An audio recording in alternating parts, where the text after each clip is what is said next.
Hi, this is Asean Now, and you're watching the Weekly Wrap.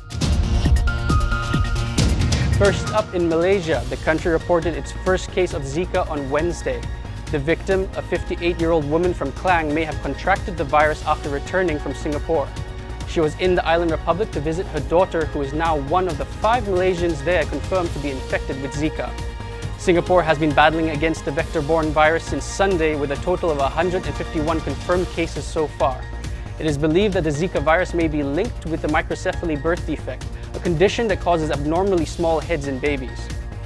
On the same day, Malaysian citizens celebrated the country's 59th year of independence with a National Day parade.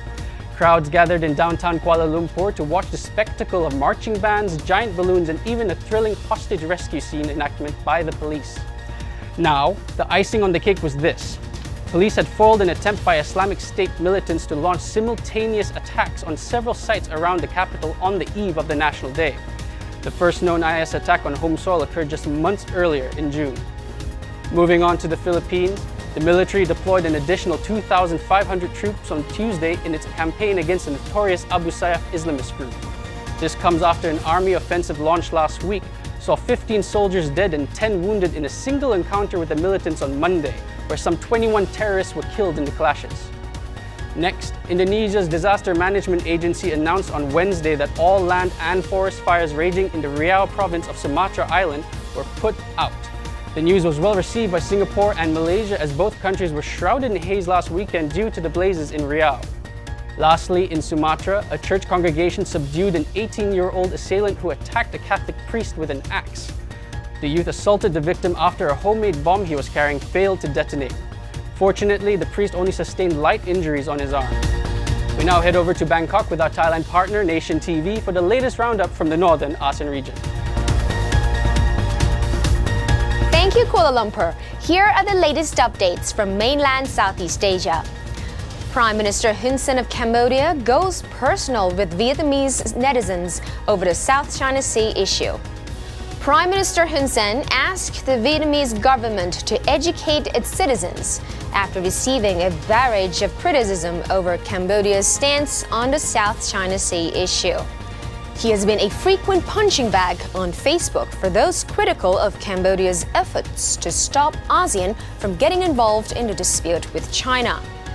This time, 2 Facebook users with Vietnamese names wrote insulting comments in Vietnamese against Hun Sen regarding the dispute. The PM then responded by writing that Cambodia and Laos were not involved in a territorial dispute. The statement says, "I hope the Vietnamese government will understand my response to this comment by educating their people not to bother me anymore." Historic peace process in Myanmar just kicked off this week with the participation of the ethnic group, the military, and the leader Aung San Suu Kyi. Historic peace talks between Myanmar's military and ethnic groups kicked off this week, an emotive speech from leader Aung San Suu Kyi. The talks have been dubbed the 21st century Panglong after a 1947 agreement brokered by Suu Kyi's father, General Aung San, that granted autonomy to ethnic groups, yet the autonomy that has never been exercised. The chief advisor to the Myanmar government announced that efforts made now are not for the benefit of those in this hall, but for future generations.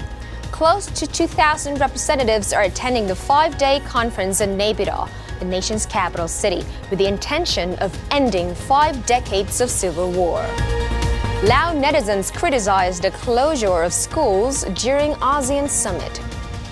The Lao government has announced a temporary closure of schools and universities during ASEAN summit, which will take place on September 6 to 8. Reports said that they are going to have schools and universities within the 4 districts of the capital city, Vientiane, closed. The measure is to ensure that the free flow of traffic during the important regional event. However, Lao netizens are describing the closure as an unreasonable solution. They have raised the question, should there be a regional summit in Laos? Schools must not be set aside just to facilitate the delegation, whose main policy is to promote the education in the first place. Some comments said that the officials have always resorted to a solution that never lasts long in order to solve traffic problems in the city. Chi Minh City is still vulnerable to flash flood. An hours-long rain that lashed Ho Chi Minh City this week just proved how vulnerable to extreme weather the southern Vietnamese metropolis is. It goes without saying that Saigon does not need a storm to get inundated. Traffic citywide was in chaos as people rushed to escape the rain, only to see their motorbikes suffer engine breakdowns after flooded by rainwater.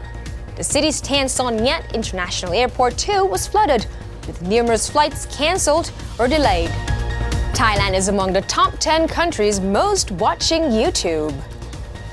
Thailand remains in the top 10 ranking in the world in terms of time spent on watching YouTube. According to a report from Google Thailand, Thai people have watched 1.7 hours of video daily on Google's YouTube this year, up from 1.1 hours last year. Thailand, Vietnam, and Japan are the 3 Asian countries to make the top 10 list this year. YouTube watch time in Thailand is spent up to 65% on mobile devices, up from 52% last year, mostly by a larger number of net population who are between 18 and 45 years of age. And this has been me, Patsurang Desha Pudarangsi. Back to you, KL. Thank you, Bangkok. Thanks for watching. I'm Daniel Al-Bakri and have a good weekend.